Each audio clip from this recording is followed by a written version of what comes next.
start with the introduction, then I will just follow you. We will hear. Yeah. Yeah. Base. And thank you, Ify, and the colleagues from the European Commission. Base. And thank you, Ify, and the colleagues.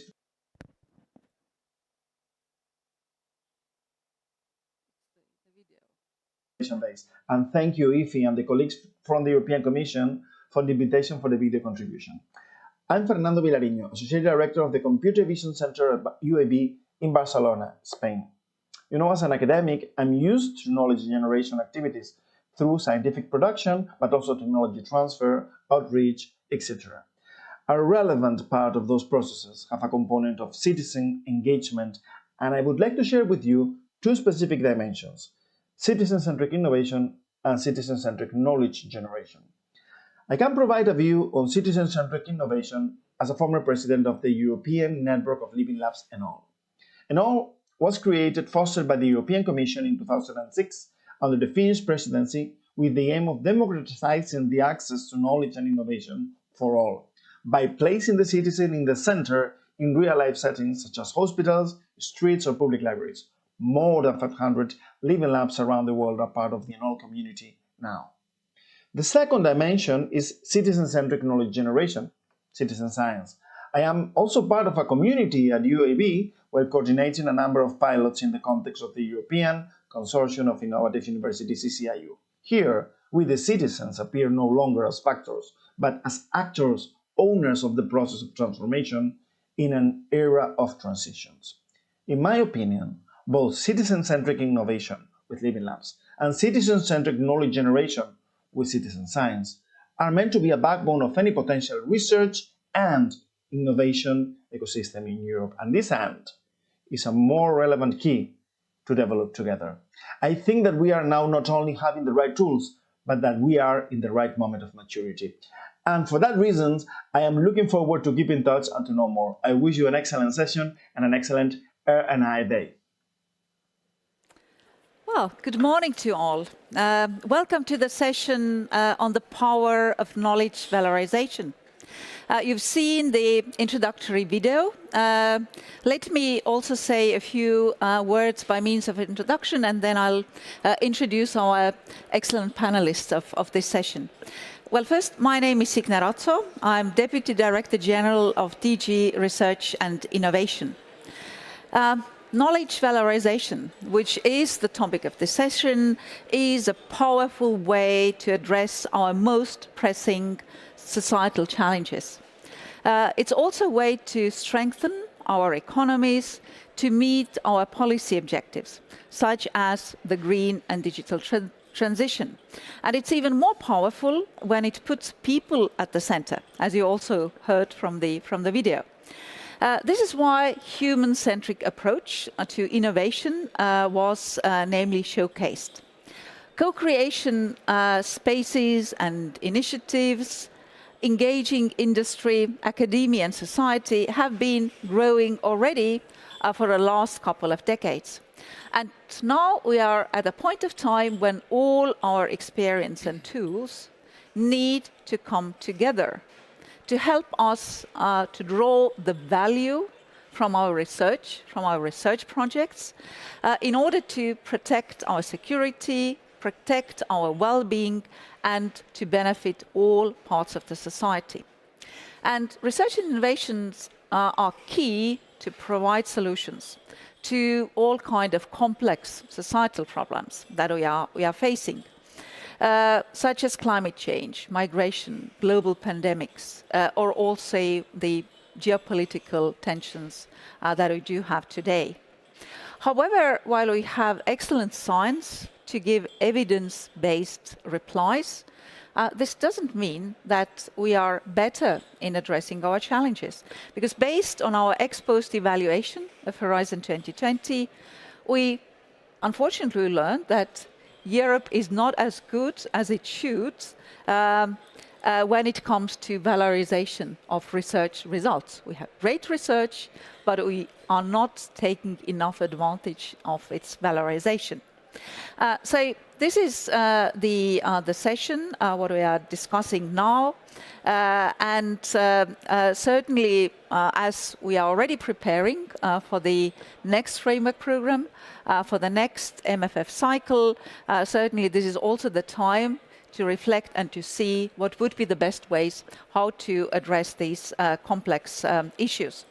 But we already have some bases which have been actually agreed by all our member states, because we've just have adopted the Council recommendation on the guiding principles on knowledge valorization. This was already done back in December 2020, but a few weeks ago, as of the 1st of March, Commission adopted two recommendations, one on a code of practice and on industry-academia co-creation, and one on a code of practice on citizen engagement for knowledge valorization. And these two codes we are also discussing today, this morning with our great speakers. So now I think it's high time to introduce our speakers in this panel. First, I'd like to introduce Ms. Yun Luo, who is CEO and co-founder of Rosy Solar. This is a company which offers innovative solutions for recycling and revalorization of raw materials in the photovoltaic industry. And Ms. Luo has a PhD in microstructure physics from Max Planck Institute in Germany. And then our second speaker is Mr. Antonio Grillo, who is president of the board of directors of the Portuguese National Innovation Agency.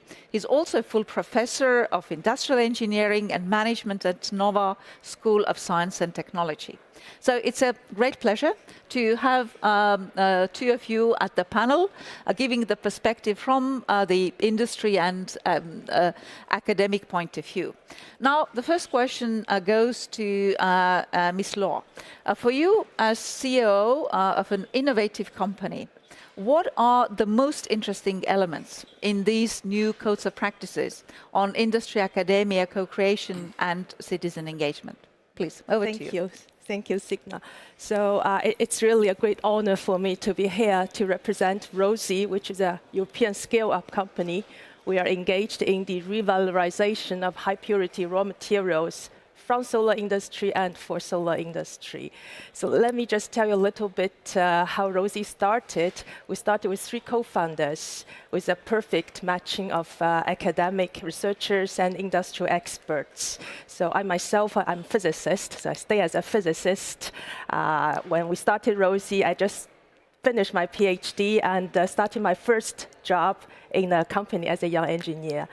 Then we have a researcher, expert, knowledgeable expert in the purification of silicon. Then we had an industrial expert who is the worldwide expert in the production of silicon for many industries. So we three met, we started a company, and this stays as a DNA that we always try to respect the technology, the facts, try to combine what the academy and what industry can bring to this co-construction. So it's a company of 7 years old almost, and today we just built our worldwide first industrial scale factory to recycle the highest purity silicon, silver, copper, aluminum, of course, and glass from end-of-life solar modules that are coming as a tsunami in Europe. So for me, actually, we profited also fully from the support of Europe. So I've been running one quite big European project, which was called RAMP PV. We got the Industrial 5.0 prize. We got the prize 2 years ago from Signa. And it's really a big honor for me. So for me, the most important thing, the first is how we can combine the synergy on both sides to respect the full life cycle development of a technology from the lab, industrialization, first step, second step, then commercialize. We have to profit from the co-construction. And the second part is for Industrial 5.0, a very big part is the people-centric. So Rosy is an extremely young team in the sense of people are very young. the young engineers, they're extremely well educated, how we try to give them a sense how to develop the technology for the benefit of this world. This is something the whole team is always learning. So for me, most important thing is co-construction, as Sina always said, and people-centric. Well, many thanks for your insights and congratulations for this the first scale-up factory. Great achievement indeed. And if you know the concept of Industry 5.0, certainly people centricity is in the center of that. And certainly it was behind of your success also, the prize that you received. Now, my first question to Antonio. In your view, as director of the Portuguese Innovation Agency, and also according to your experience, what are the most interesting elements in these new codes of practice? And what would be needed at the policy level in order to help to implement those?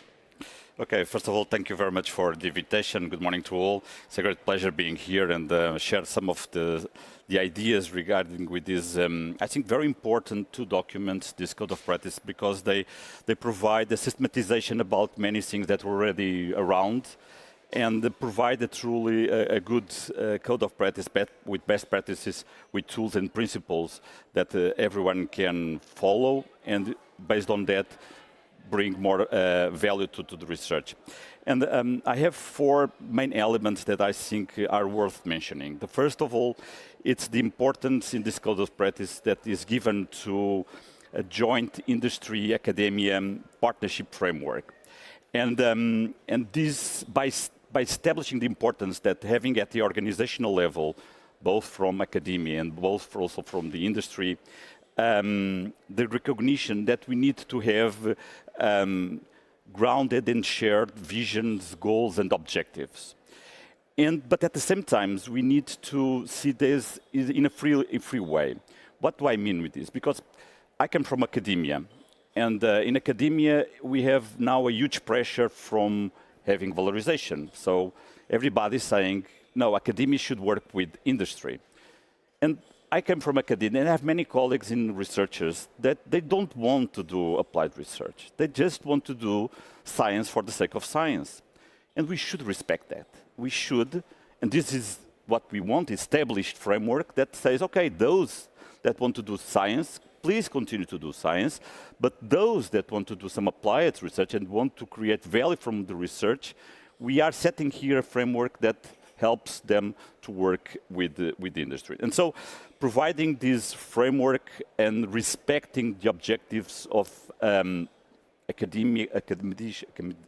academics and also practitioners in companies is also very important. It's the same with companies, because in companies we can also say, okay, you can continue to do your research activities by yourself, but if you want to share and engage and create an ecosystem, do it together with universities. So this is an important aspect that I would like to highlight.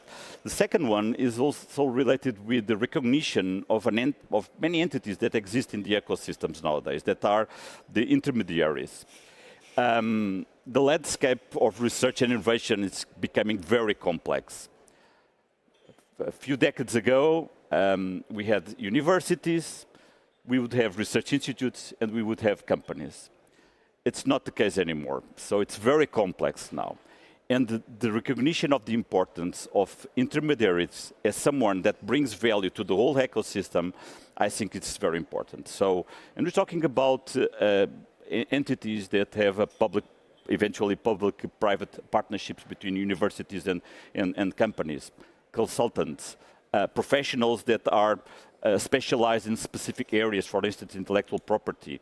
All these are very useful and value elements that we need to bring on board in the ecosystem, and in a way have a framework that engages all, so that they know that they are part of the system and they can liaison with the industry and also with academia. Another very important aspect in my perspective is the recognition that if we have a co-creation between industry and academia, we should, right from the beginning, be aware about what would be the valorization of the outcomes. How we should right from the beginning to be aware that either we follow an open access, an open science path, or we want to exploit some results that come from intellectual property rights. We should put that right from the outset of the project, of the activities. We should not let it sink at the end of the project, at the end of the activities, at the end of the relationship, how we should address that. That's a trap that happened. I saw that happen many times in many projects. Only concerned when, if there are results. No, let's do it from the outset. Let's do it from the beginning. Let's think and plan right from the beginning. The final one, for me, it's also the citizen engagement and centricity of the whole. And that's something that I confess we do not have much experience. I do not have much experience. I'm aware of the importance of it. I still have to learn how to do it. Just to conclude, how are we going to do this at the National Innovation Agency? So, two main paths. One, as the National Innovation Agency, we fund and manage networks of industry academia networks. And we have at least 3 networks that we manage and fund. They are already have contracts, so we cannot impose them. And this, I think we should not impose these codes of practice in our networks. But we can suggest, and we will suggest, that these networks should look at these codes of practice as something that they should be looking at. And we have steering committees that supervise the performance of these networks. And we're going to ask these steering committees to see how compliant are these networks with these codes of practice in the coming years, so that we see if we are trying to not make it mandatory, but that people in the ecosystem in these networks embed this practice. The second path is that through capacity building. So we are creating an academy to train the ecosystem on different aspects of research and innovation initiatives. And for sure, this is going to be one of the areas for through workshops and seminars. Well, many thanks, Antonio. Highlighting the very crucial components of this overall process, the roles of different actors, including the intermediaries, not only the companies and the academia side, and the role of the ecosystem as such. And also with some of your proposals and experience how this can be done. Now, with my second question to Yoon will be, what could be challenging when collaborating with academia and other stakeholders, and what would be your advice how to overcome these challenges? Is there any good practice from your company that you could share with us? It's very challenging, actually, in everyday life, how to work together with people from different backgrounds. This is exactly the beauty that we work in a society composed of human beings, composed of people from different backgrounds.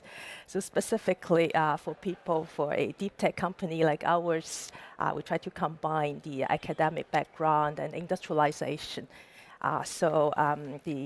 What I noticed, I cannot say we can really share our very good practice. We're still learning.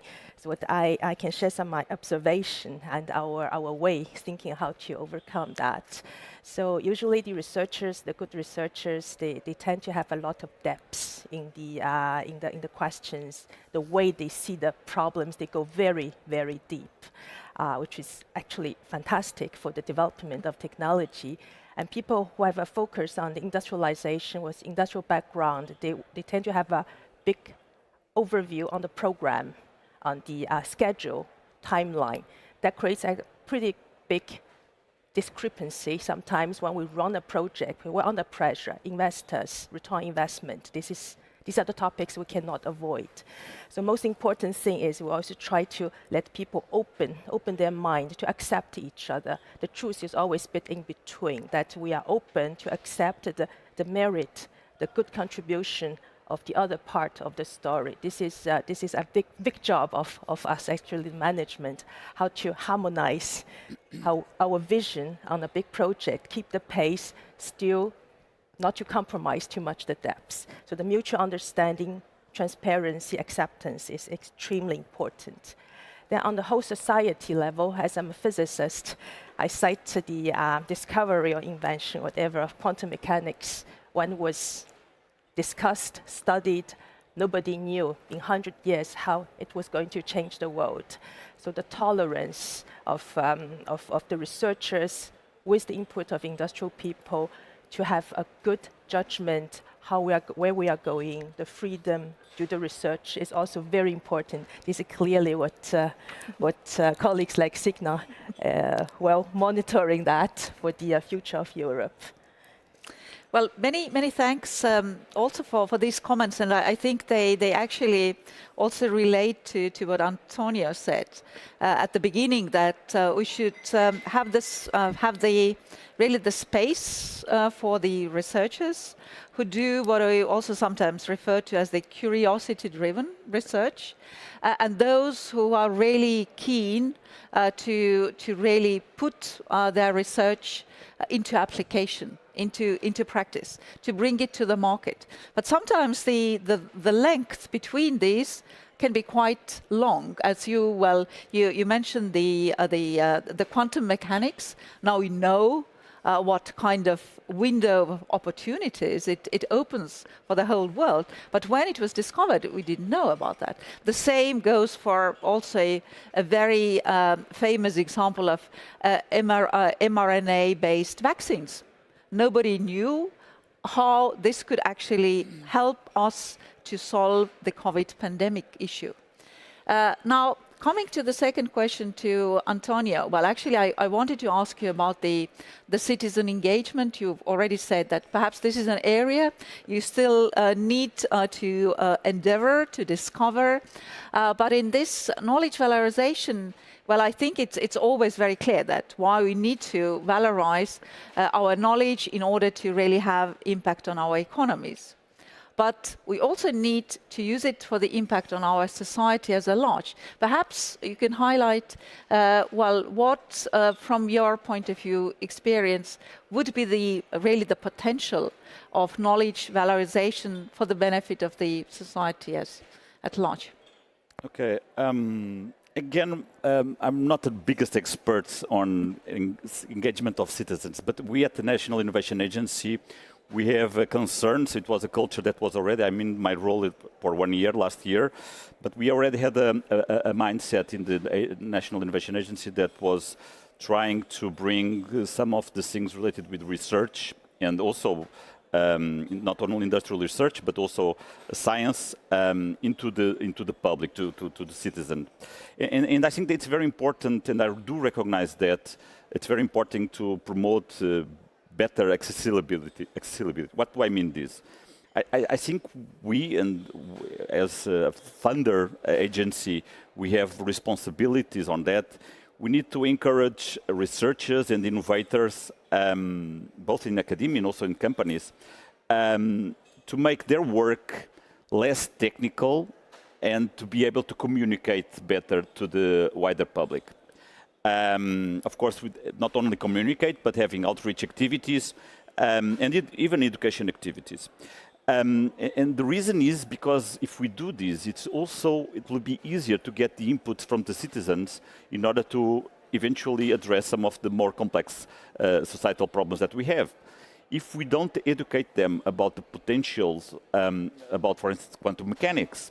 I give you an example. I organized, when I was in my university, a course that was for teaching managers some of the deep tech challenges that we had. And one of them was quantum mechanics. And I put managers listening for the first time, what would quantum mechanics be? And for most people, okay, that's very complex. But I got a professor that was really explained very well and very easily the principles of quantum mechanics. And that provided a set of ideas from these managers, how they could apply these technologies for some of their problems. And so we need definitely to educate them, because some of these topics, of course, are very complex. Others, of course, need to be able to be explained to the general public. Only that way we can get the benefit from that. And of course, we can also try to see if we can get more engaged the citizen in the research projects.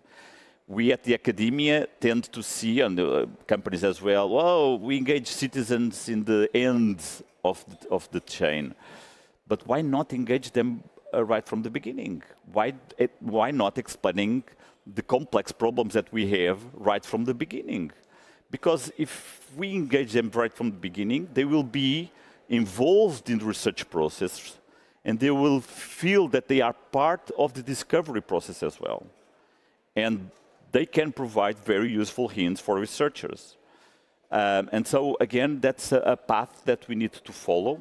And of course, to be very honest, I don't know yet how we're going to do this in our agency, but it's something that it's in my mind in order to see how to evolve and to have projects that have very specialized people with PhDs, but being able to communicate and bring on board right from the beginning the citizens. Well, many thanks for these. Well, actually, you highlighted correctly that we need to engage citizens from the very beginning. This is actually how we designed our missions, which is now the new instrument in this framework program, because the design and the areas, the challenges of the missions were actually designed together with the citizens.